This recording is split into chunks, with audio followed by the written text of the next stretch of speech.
La monnaie, le pilier de l'économie autour duquel les différents programmes s'articulent. Il est indispensable que les pays africains aient en main cet outil. Ce n'est pas le cas avec le franc CFA. La France, en effet, exige des pays membres de cette zone monétaire qu'ils déposent 50% de leurs réserves de change sur les comptes du Trésor public français.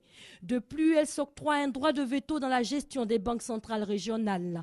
La nécessité de l'autonomie monétaire commande aux 14 pays africains de la zone franc de procéder à une réforme des accords sur le CFA. Le Camerounais français Ndengwe parle même d'une rupture avec le CFA qu'il qualifie de nazisme monétaire. Il faut se rappeler que le franc CFA est créé le 25 décembre 1945 par un décret signé par 3 personnes.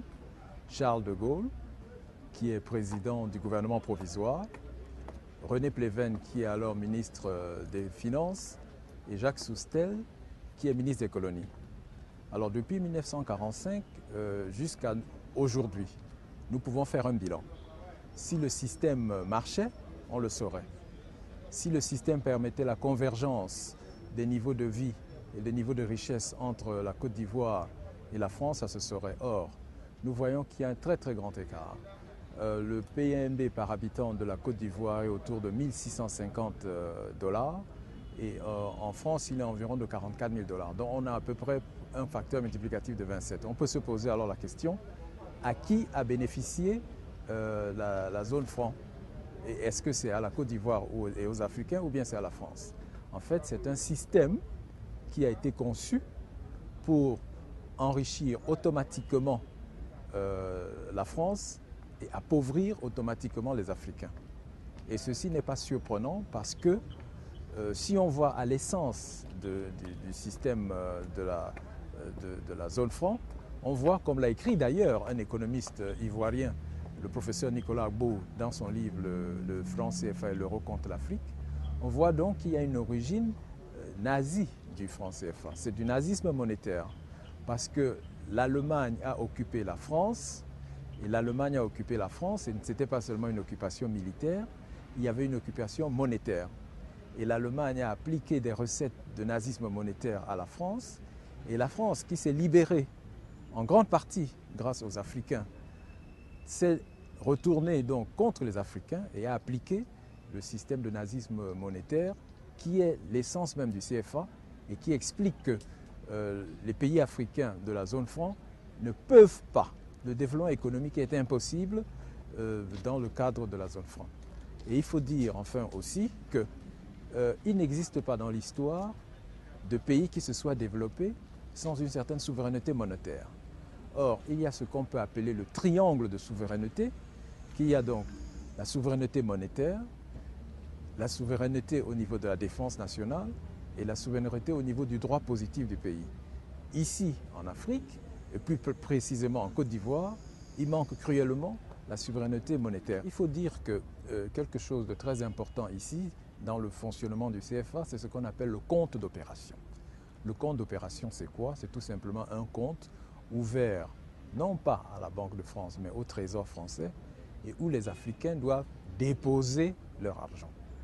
Alors c'est un peu quelque chose d'illogique. Si vous voulez vous développer, vous déposez votre argent ailleurs.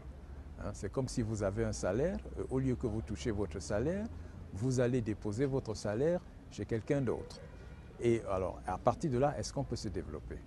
Nous conseillerons d'aller vers la monnaie unique africaine. Parce que nous vivons actuellement une époque qu'on peut appeler une époque de géants compétitifs. Vous avez les États-Unis d'Amérique, qui a la puissance qu'elle a parce que c'est un grand pays, un grand territoire, une grande population qui a des grands moyens. Vous avez la Chine, un grand pays, un grand territoire, de grands moyens. Et vous voyez même que l'Europe, bien qu'individuellement certains pays comme l'Allemagne ou même la France soient déjà suffisamment forts, mais tous ces pays européens ressentent l'urgence nécessité de s'unir autour d'une monnaie qu'on appelle l'euro. Même si là, il y a quelques problèmes. Mais il y a l'euro qui existe, il y a le besoin d'affirmation de la personnalité européenne dans le monde et peser dans les affaires du monde. Vous voyez l'Inde, qui est un grand pays, etc. Et nous, l'Afrique. Est-ce que nous allons continuer dans la voie qui est le statu quo actuel? Parce qu'il faut voir ce que c'est. le statu quo actuel, il y a environ 53 pays en Afrique, environ 40 monnaies. Est-ce que nous pouvons continuer dans l'émiettement monétaire qui nous conduit à l'impotence? Donc, il me semble d'évidence que le choix, c'est vers la monnaie unique africaine. Mais le dire, peut-être pose encore plus de questions que ne résout, parce qu'il faut une méthodologie pour aller vers cette monnaie. Il faut une approche qui soit voulue par la population. C'est pour ça que je suggère la voie référendaire et la voie du Parlement. Toutes les monnaies à l'heure actuelle ne sont que du papier. Que ce soit le dollar, l'euro, le yen. Depuis que le président Nixon, le 15 août 1971, a coupé le lien entre le dollar et l'or, toutes les monnaies reposent sur du vent, sur du néant. Et c'est d'ailleurs ce qui explique en partie la crise actuelle. C'est-à-dire que les États, les banques centrales ont le pouvoir de créer de l'argent à partir du vent, de l'illusion. Nous disons que c'est un danger et la crise actuelle le prouve. C'est une crise aussi des monnaies papier. Or, nous disons aux Africains, vous pouvez asseoir votre monnaie sur un certain nombre de biens et de services que nous appelons des biens et des services souverainisés.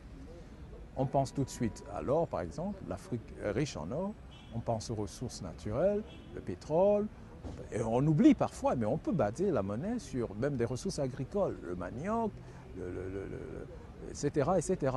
Et même les services, pourquoi pas, les cours de mathématiques. Donc, en basant cette monnaie sur des ressources et sur des biens et des services souverainisés, quand on dit souverainisé, c'est qu'est-ce que ça veut dire?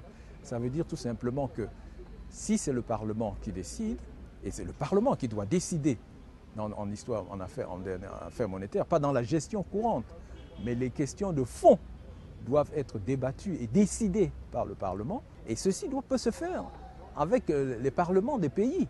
Hein? Ça peut se faire avec les parlements des pays. Et c'est comme ça que l'on va aller vers une monnaie qui sera au service des objectifs de développement, parce qu'on est bien obligé de voir que le franc CFA est un échec cuisant, du moins pour les Africains.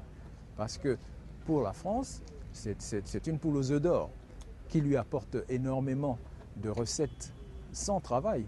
Vous restez là, quelqu'un vient vous apporter de l'argent en compte d'opération, c'est-à-dire que quand vous vendez à l'extérieur, vous récoltez des dollars, vous récoltez, au lieu que vous revenez directement en Côte d'Ivoire avec, vous déposez en France. Et la France fait les conversions. Et la France ne fait aucun effort pour cela.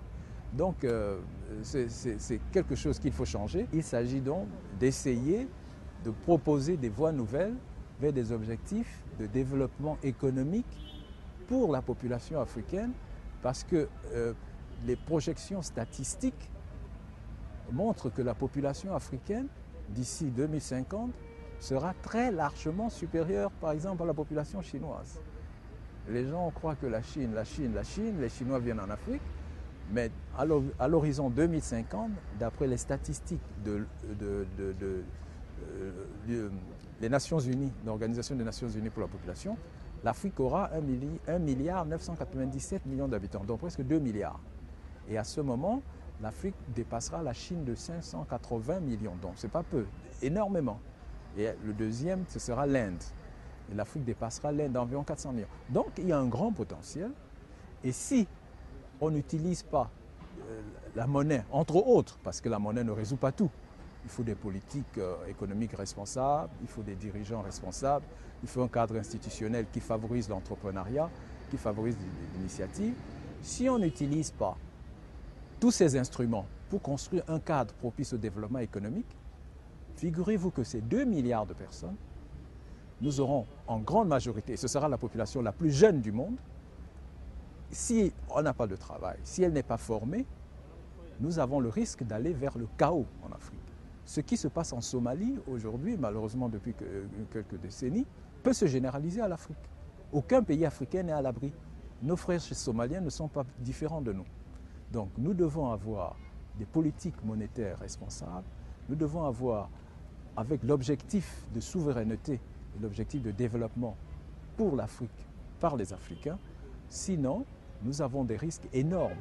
et des risques économiques et des risques sociaux énormes à résoudre. Mais l'Afrique a les moyens, l'Afrique vient de loin, l'Afrique peut réussir sur ce chemin.